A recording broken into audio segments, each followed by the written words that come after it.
Greg Peterson here, and I want to thank you for listening to the Urban Farm Podcast. We wouldn't be able to keep doing these great shows without you. So as a token of my appreciation, I'd like to offer you access to a list of our top 10 episodes I personally find most inspiring.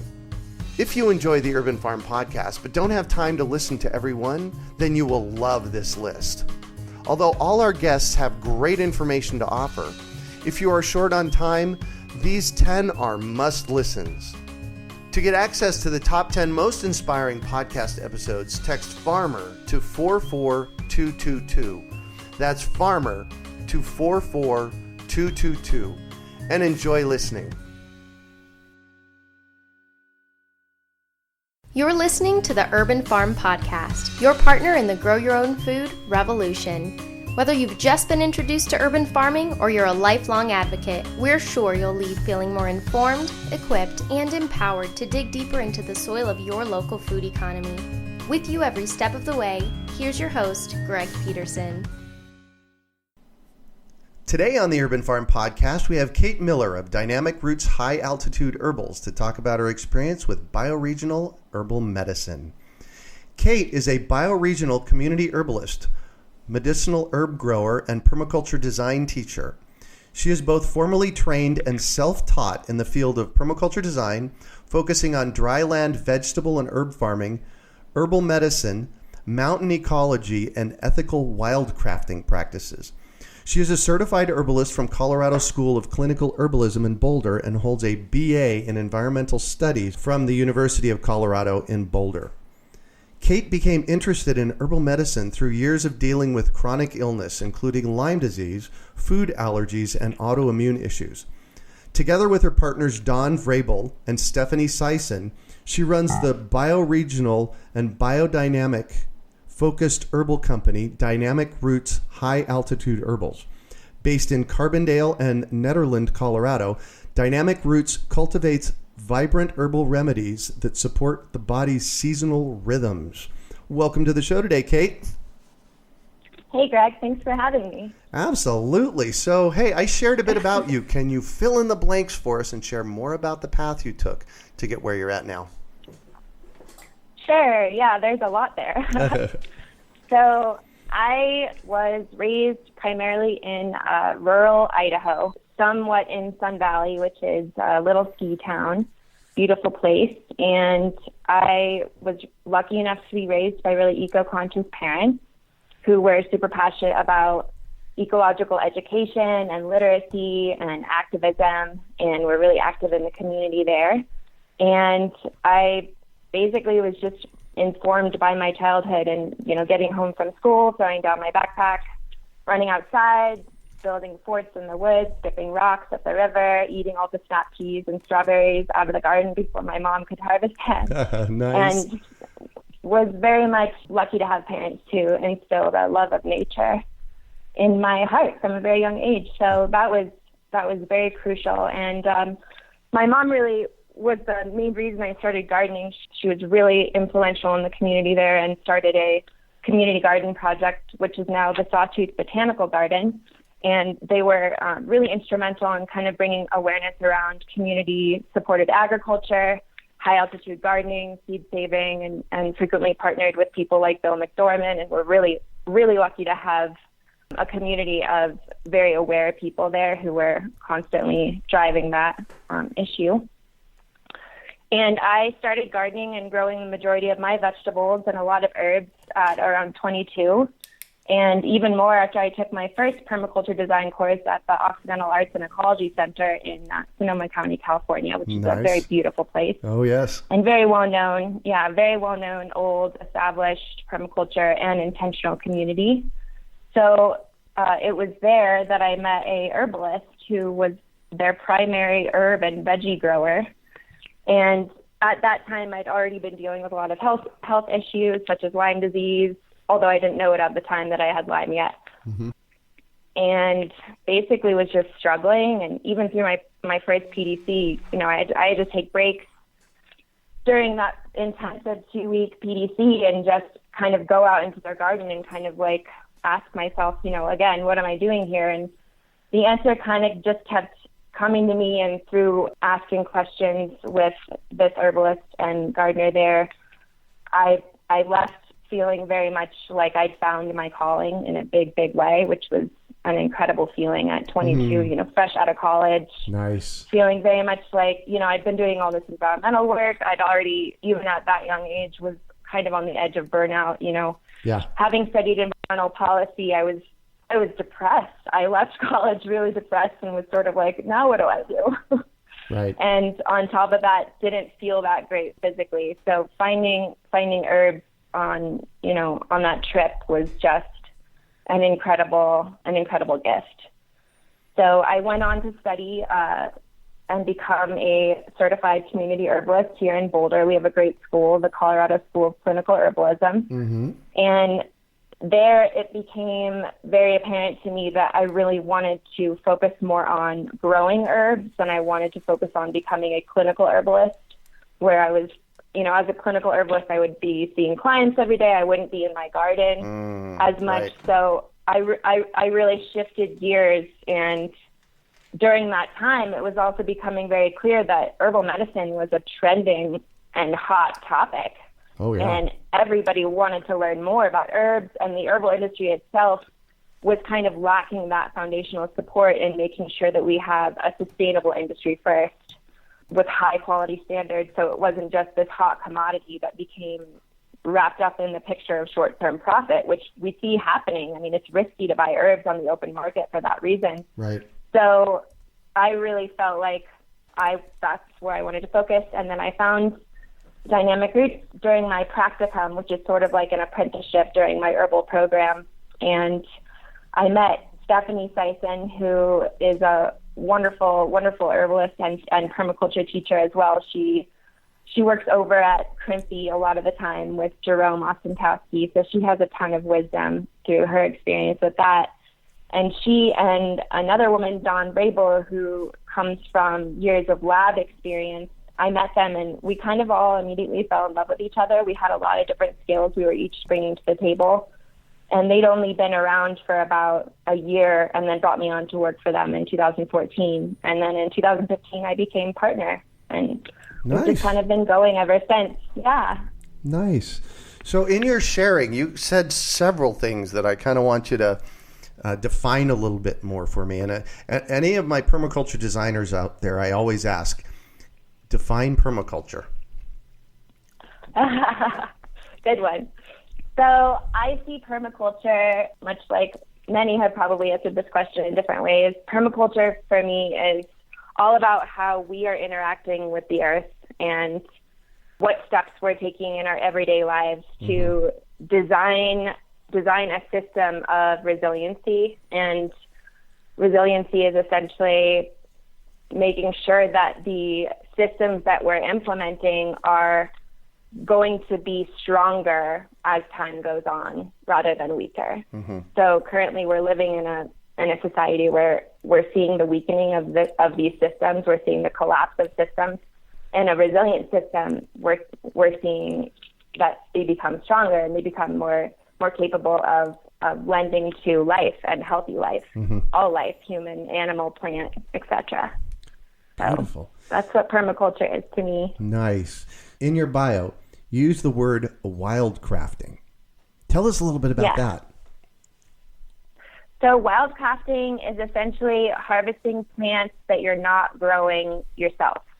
So versus the plants that I harvest from my garden, wildcrafting is going out into wild lands, zone 5 and permaculture, those lands that we're really not interacting with on the same level. We're not manipulating them on the same level. We're going out into the woods, essentially, going out into nature, wild spaces, and harvesting plants. And I, in my company, Dynamic Roots, we really focus on ethical wildcrafting. So it's actually a very, very small percentage of what we do because of what I was talking about before, especially because this is such a trending industry now. There are many more at-risk plants than there used to be. You used to be able to go right outside into the woods, harvest really as much as you wanted to, 100 years ago or so, and not worry about your neighbors and other members of the community doing the same thing. But now there's really a risk of devastating a lot of plant species that way, even those that we perceive as being, quite abundant, like rose hips, for instance. Right. Rose hips can be over-harvested just like other at-risk plants. So it's really just establishing that relationship with the plant first. When I first became an herbalist, it was 2 years before I ever harvested a wild plant, because I was actually quite afraid of devastating a plant population, because there's a real risk there. So that's wildcrafting. Wow. Cool. So bioregional herbal medicine, and I want to actually step back from that a little bit, and let's just talk about herbal medicine first. Can you define that for us? So herbal medicine is essentially just employing the herbs and plants that grow around us and utilizing them for our healing purposes. So whether it be for preventative health, say you just want to start drinking a nice herbal infusion every day, or taking a tincture to help you adapt to stress, or whether you're dealing with a more acute issue like a cold, a flu, or an acute injury. So herbal medicine is essentially just utilizing herbs for medicine instead of synthetic drugs or other means. Perfect. And bioregional herbal medicine?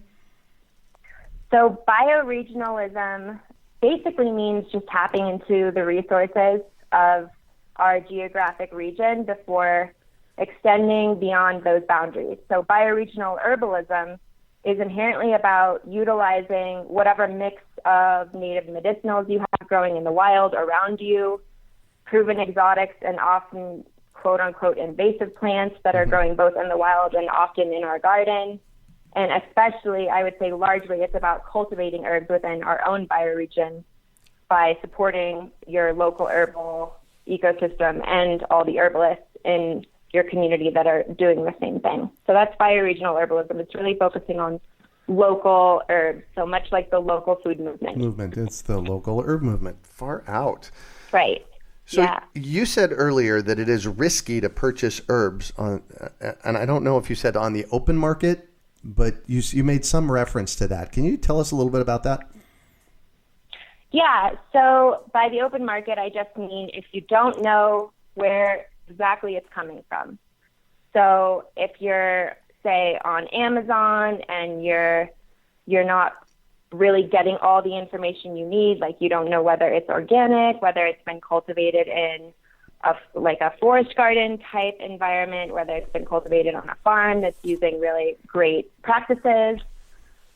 It's risky. A lot of us don't really know. And even when we do get it from an organic source, if it's coming from across the world, we don't really know the whole story. Yeah. And I think that's a really important element that kind of it imbues the medicine. So if we're using herbs every day and we don't know when or where or how those herbs were harvested, whether the people harvesting them were being treated fairly, or whether it was fair practices of labor, all of those are considerations with buying herbs on the open market. And more, even of the larger herbal producers, like even Mountain Rose and Pacific Botanicals, they're getting used to consumers starting to ask those questions, because they themselves, they know if it's not sustainably grown, if it's not organically grown, if it's not grown by happy people, it's not going to be quality medicine. Yeah. That's a very interesting concept that I kind of discovered maybe 15, 16 years ago around food. And while I was at Arizona State University as an undergraduate, you said if it's not grown organically by happy people, then it's not happy herbs. Did I kind of quote that right? Okay. So I actually, I remember this time I was at Arizona State University. I was undergraduate, and this was in probably 2001, 2002, and I went into one of the on-campus restaurants, and I watched as they prepared my food. And what I really saw was them slopping food on a plate. And it really occurred to me back then that it's like, hold on. There's a certain ethic in which we prepare all this stuff that makes it more special. And I Exactly. think that's what you're speaking to, right?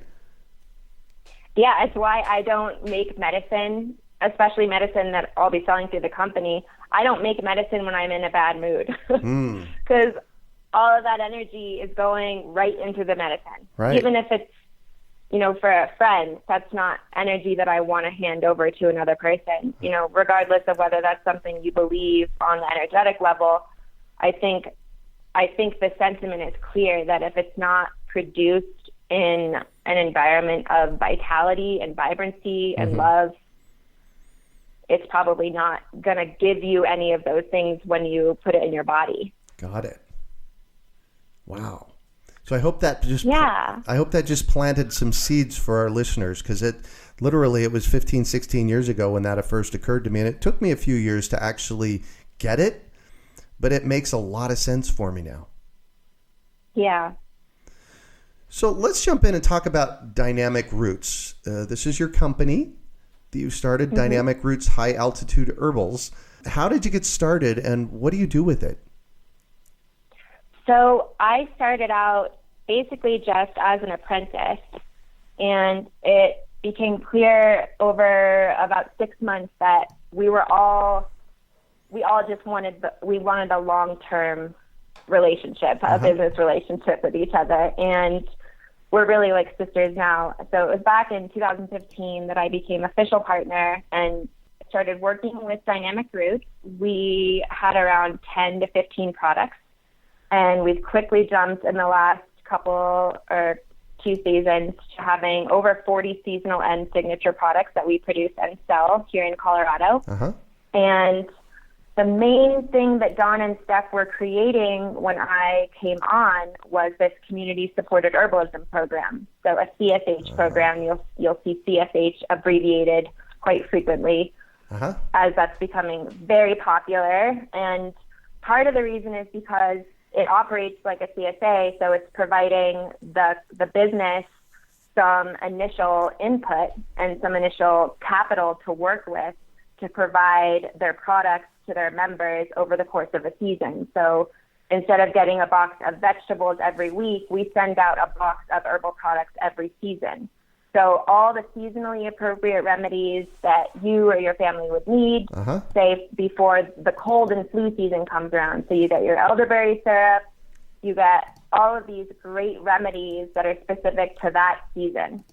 And there's learning that goes along with that too for our customers and what herbs that we're using. And especially now that we're growing over half of our herbs or more, they get to see, oh, okay, so they've harvested this herb and they're using it in this product. So elderberries, for instance, are harvested in the fall, and it's it's very common practice to have elderberry syrup now during that time of year, and it's not a coincidence. So really educating the public and educating our members around seasonal herbs is really fun, and we have our signature products too. But I think the three of us would agree that it's really fun to kind of experiment on our members, and we have member feedback and members coming to us saying, hey, we want a salve with this particular thing in it that helps sore muscles or whatever it is. And we work to produce products based on our customer feedback.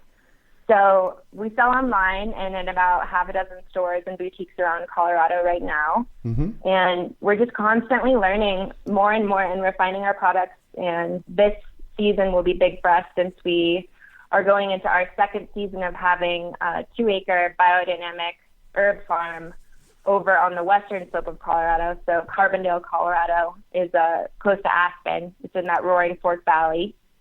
So we lease a couple acres from a biodynamic farm there. And so we're able to actually produce biodynamic Demeter certified herbs, which I would say, in my opinion, are some of the most beautiful and vibrant and vitally healthy herbs that you can get. Yeah.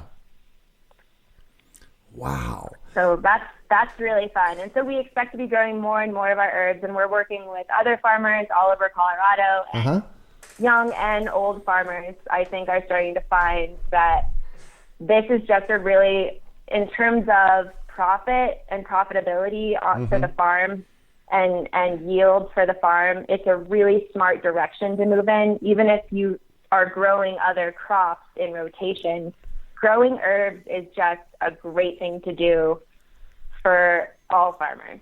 So we're encouraging a lot of other young and older farmers to do this work, and we're teaching classes about it. And Steph is especially active on that on the Western Slope, and I'm more active with that over here on the Front Range. Yeah.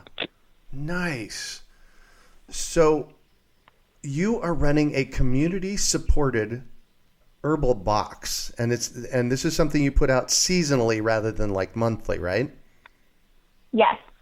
And as somebody that lives in Phoenix, Arizona, is this something I can get from you in Phoenix, Arizona? Yeah, we ship to members all over the country. Wow. Okay. So where do I get information on that? Because sounds like just an extraordinarily cool thing you're doing. Yeah, it's really, really great. So if you go to our website, it's www.dynamicroots.com, and dynamic as in biodynamic, so DYNAMIC roots.com. And if you go to our shop page, there should be a link right underneath there for our CSH program. So becoming a member. Right. Nice. So it's really easy to register as a member, and we have local pickup available in Carbondale in the Roaring Fork Valley, and we'll have local pickup over here on the Front Range, as I'm building personally my own apothecary up here in downtown Nederland, Colorado, which is right above Boulder. And Dynamic Roots will be the house brand. So I'll be producing a lot of the medicine just as I am now, but I'll have my own compliant community herbal kitchen space where I can produce that medicine and also rent it out to other herbalists and medicine makers who don't currently have a place to make medicine. Wow. And that will be a really wonderful project for the community. And we've been up here for about 4 years, and it's just very apparent that, for the sake of self-sufficiency and our own resilience in the community, we need an apothecary. We need an herbal apothecary. We need a place to produce sustainable, ethically made medicine that's made with herbs grown locally and around Colorado. And in addition to the apothecary shop and the lab space, we'll have a healing clinic, and then the whole south side will be flanked by a forest garden greenhouse inspired by Jerome. Nice. So, all right. So I got to know this. I know the answer to this, but I want you to tell everybody, why are you putting a greenhouse on the south side? Well, adding a greenhouse to a structure, especially up here living at almost 8,500 feet elevation, is the best way to increase energy efficiency in a building. And especially for us, we get really cold in the winter. So this is a really excellent way to get some of that solar gain on the south side of the building, and then we get that heat in the building itself. So that's why. And then also to have a learning space, a demonstration, green classroom space to have people be able to come in really any time of year and see what's possible growing at this elevation. And I've learned over the years from people like Jerome, people like Penn Parmenter. I mean, it's incredible what you can do with the right materials and the right design, even at really high altitude when it's really cold. Yeah. Hey, are you going to have Penn and Cord do your greenhouse for you? I think we're going more towards the model that Jerome does with the climate battery system. Oh, right. Cool. I've previously had a greenhouse with the climate battery system, and it worked so well. Just for a commercial greenhouse that we need to have at peak production, a 4-season greenhouse, that's more what we're going towards. But I love the Parmenter's model for residential greenhouses, and especially smaller greenhouses. If you can only build, a 50 or 100 greenhouse, that's kind of the way that I would go for cost efficiency. Yeah. Well, cool. So what can consumers do to make sure that they're supporting best practices for the earth? So number one would be to support your local herb farmers and your local herb companies by especially supporting the organic farmers. And it's really important that we use clean medicine that doesn't have adulterants and pesticides. Again, this is why buying herbs on the open market can be risky, because if we don't know the source, we don't really always know, even if it's organic, whether there's any adulterants in it. So that would be the first thing. Support your local herb farmers. And then the second thing, which is very much related, is utilizing what's in season.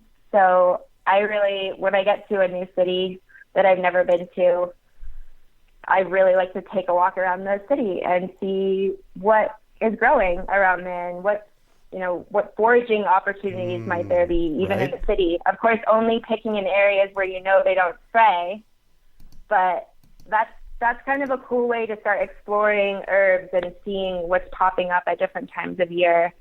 And as a consumer, there's a lot of important stuff that's coming out right now, important data that's coming out around the U.S. and worldwide trade of medicinal plants. I mean, tens of billions of dollars every year are going into the trade, export, import of medicinal plants.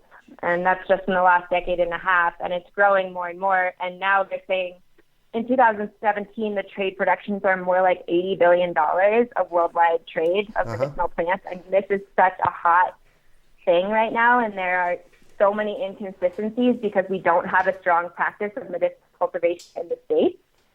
So keeping up with that, how do we keep up with that growing demand? So one thing that you can do as a consumer is, it's not really as a consumptive practice, but start growing your own herbs. All right. And, I have to start with that, because it's really like kind of the driving force for everything that we do, even with Dynamic Roots. We're constantly educating people around how to grow herbs and why you shouldn't pull that weed and you should utilize it as medicine.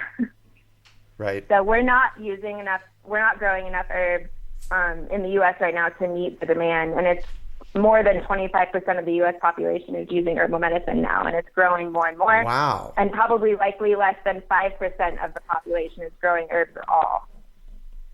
Maybe just a few culinary herbs here and there, but not enough people are growing herbs. Wow. So, this makes it a really trending industry then, because you said 25% of the U.S. population is using herbal medicine? Yes, and that statistic comes from the Zach Woods Herb Farm book, The Organic Medicinal Herb Farmer, which is one of my favorite resources for learning about growing herbs. And even if you're just, mildly interested and you're not trying to grow at a market scale, it's full of useful information. And the Zach Woods Herb Farm is a really wonderful model for what can be done even on a relatively small farm. Right. And they're in Vermont. So obviously they're working with a different climate, different microclimate than we are here in Colorado, but there's a lot that we can learn with farmers who are growing more intensively and utilizing practices that are building incredibly healthy soil. So you really end up not having to work as hard as you think, even growing at that commercial level. So that's a great book I would utilize. Name that book again. I do utilize The Organic Medicinal Herb Farmer, and that's by Jeff and Melanie Carpenter. Perfect. So, given you touched on it, the best herbs to grow for a new herb gardener? So I mentioned elderberry before, and I know that's more a shrub, but I would say if you have the space, they say the best time to plant a tree was 20 years ago. The same goes for a shrub. Yeah, and today. So the other half of that is and today. Yeah. And today, exactly. So elderberry, I feel, is just an herb that everyone needs in their home apothecary. And there was a run on elderberries 2 seasons ago during the Ebola virus scare. I think they sold out everywhere. Nobody could find elderberry. So if you're growing it, then during times of scarcity, you'll have it. And you'll have it to share with your friends and neighbors. So that's a really terrific plant, and every part can be utilized. This is the Sambucus nigra, the black elderberry specifically. We, here in Colorado, we have other elderberries that grow at high altitude that are not suitable for use. The berries especially can make you sick, but the black elderberry is a great one to grow, and it's a wonderful shade plant. And in terms of a permaculture plant, it's a great place to start if you're building kind of an herbal guild. And I like having elderberry at the center of my garden because it just kind of brings this wonderful shape and shade for their plants and pollinators. And you can use the flowers and the berries, and the leaves are great if you rub them on your skin. They're insect repelling. So that's just a wonderful plant. And then the other one, I would say, for the beginning gardener, because it's just the easiest thing and it basically grows itself, would be calendula. Calendula is a wonderful orange and yellow flower in the aster family. Yep. And that is a great herb for using as a tea. You can tincture it, you can fresh tincture it, you can use it as an herbal hair rinse, you can dry it and have it for tea later, you can dry it and infuse it into oil to make skin healing salve. I mean, it just has so many different uses. And it's a wonderful pollinator plant as well. A lot of the herbs that we grow are pollinator plants. Yeah, exactly. There's no surprise there. So the calendula we can get from seeds. On the elderberry, yes. Where do we, because when you said that, I was like, wow, I don't have any of those growing on the urban farm and I want one. How do I get one? And do I grow it from seed? Does it come as a plant? How do I know I'm getting the right one? So elderberry is typically bought as a small start. I would buy it as a start at a nursery unless you have a friend or someone in your community that's growing elderberry, and it is extremely easy to propagate.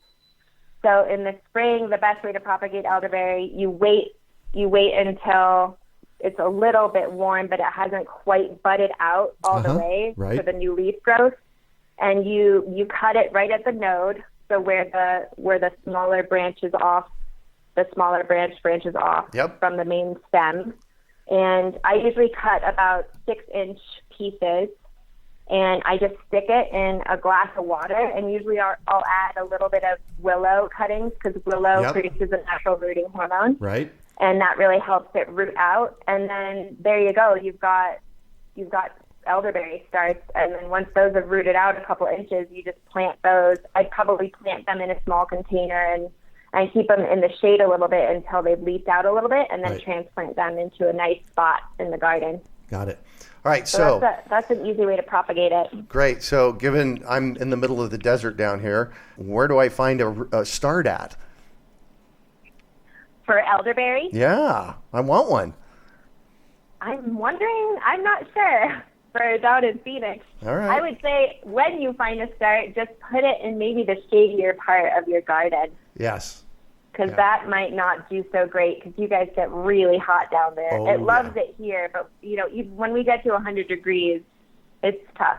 It's tough for plants. The calendula loves it. Yeah. On the other hand. Yeah, exactly. Yeah, when it gets to 100 degrees here in Phoenix, the plants don't love it either. So, wow, that is a lot of great information. So I want to shift on you, and I want to ask you about a time you failed, how you overcame that failure, and what you might have learned from it. Great question. So my biggest challenge, that's an ongoing challenge, is trying to do everything and losing momentum because of burnout. So I would say that's a really crucial lesson that I'm hoping to learn here one of these days, but I just stopped doing so much. But especially as a healer, I mean, you can't pour from an empty cup. And I'm really learning that I have to learn boundaries, learn how to ask for help. Yeah. And it brings me constantly back to my favorite permaculture principle, which is integration of elements in a system. So if I'm an element in the system, how is what I'm doing in my own work integrating well with what others in my community are doing? Right. So how can I utilize what others are doing to help me when I'm, lower energy and losing momentum, and how can we support each other so one person doesn't burn out? Because this is happening to a lot of people right now. There's a lot of stuff going on in all of our communities. Right. In the political situation, people are getting burned out, and it's because we're trying to all do too much. Mm-hmm.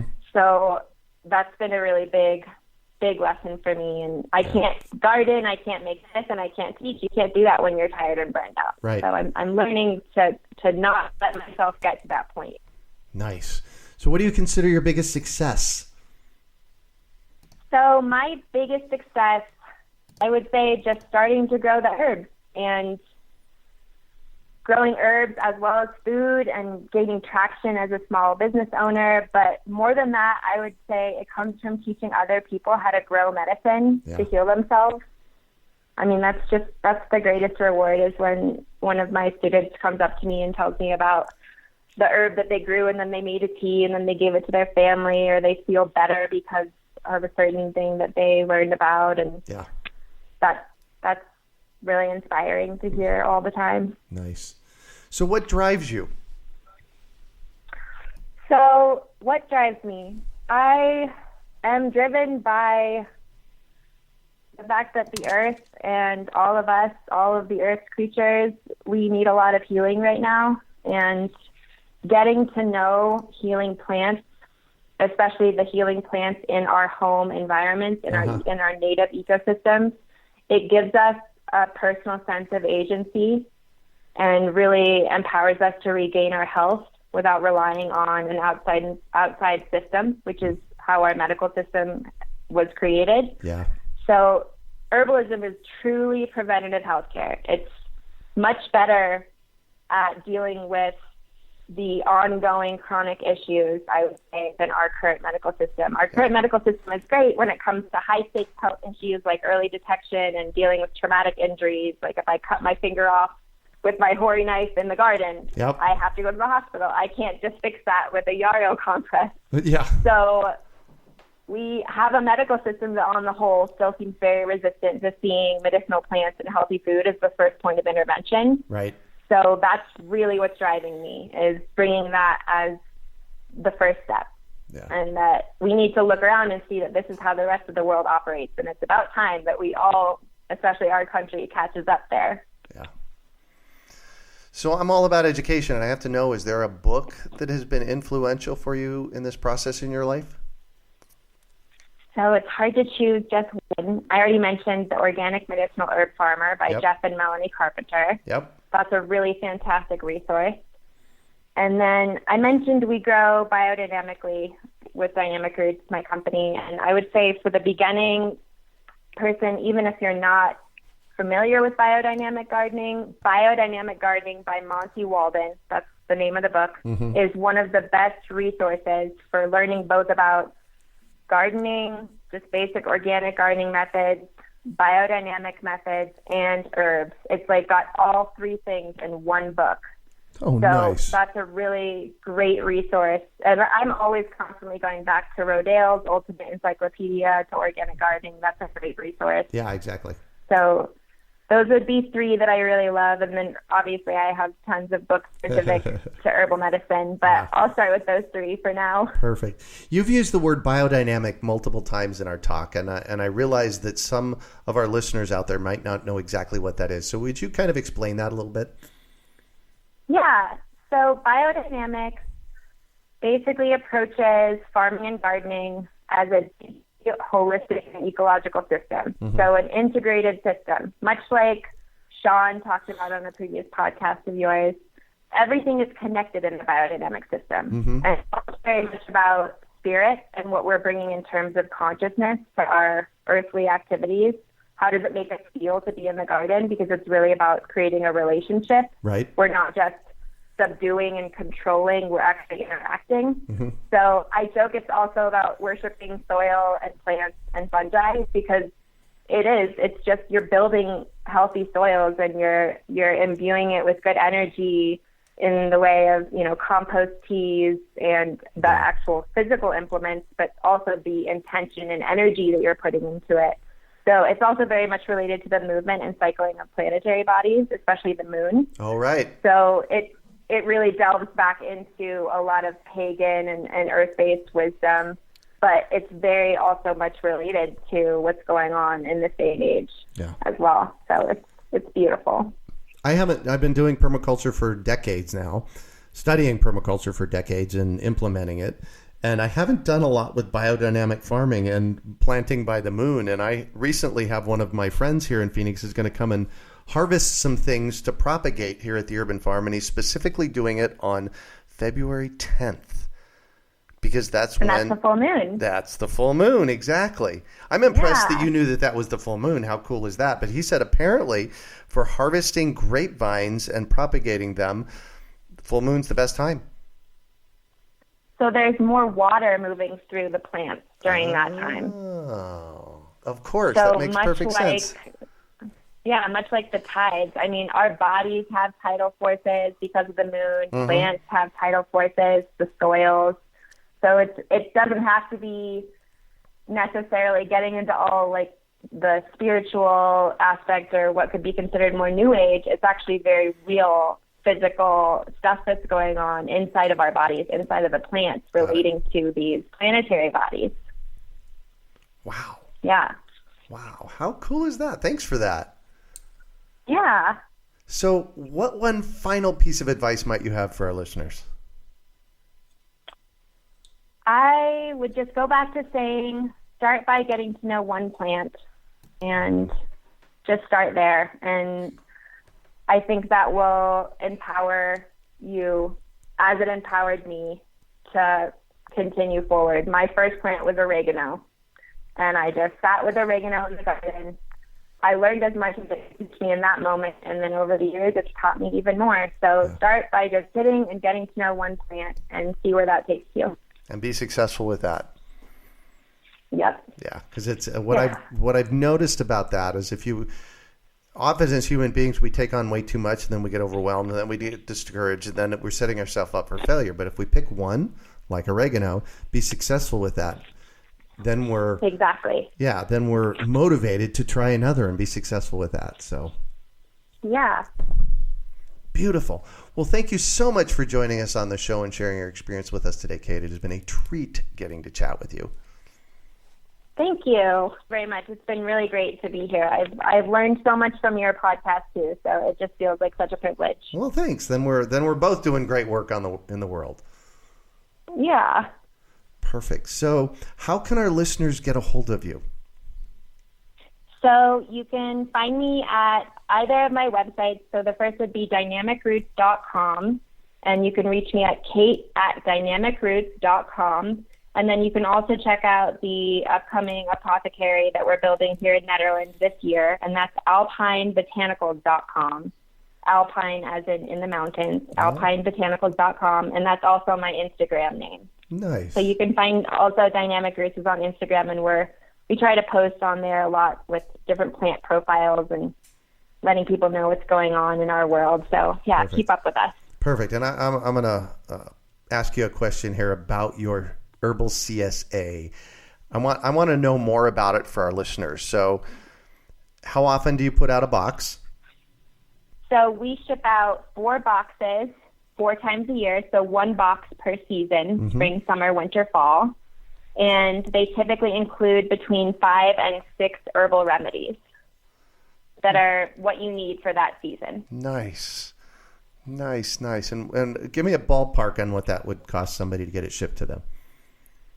So I believe we just upped because the shipping was a little bit, but the price is around $300 for shipped and $250 for local pickup. So right now we only have local pickup available in Carbondale, but we'll soon also have it in Netherlands as well. Perfect. For people that live in Colorado. Perfect. And where do our listeners find out more about that? So if you visit dynamicroots.com and you go to our shop page, you'll see Become a Member, and you can learn all about our community-supported herbalism program right on that page. Perfect. Thank you. You can also find show notes from today's podcast at urbanfarm.org/dynamic-roots. Well, that's it for today. Thanks for joining us on the Urban Farm Podcast. Greg Peterson here, and I want to thank you for listening to the Urban Farm Podcast. We wouldn't be able to keep doing these great shows without you. So as a token of my appreciation, I'd like to offer you access to a list of our top 10 episodes I personally find most inspiring. If you enjoy the Urban Farm Podcast but don't have time to listen to every one, then you will love this list. Although all our guests have great information to offer, if you are short on time, these 10 are must-listens. To get access to the top 10 most inspiring podcast episodes, text FARMER to 44222. That's FARMER to 44222. And enjoy listening. We hope you enjoyed today's episode of the Urban Farm Podcast. Remember to listen 3 days a week for tips, advice, and resources to help you on your journey with urban farming. You can find us on the web at urbanfarm.org or send us an email to podcast@urbanfarm.org. In the words of Vincent van Gogh, great things are done by a series of small things brought together. Be encouraged that with each lesson learned and skill developed, you are one step closer in the direction of your dreams.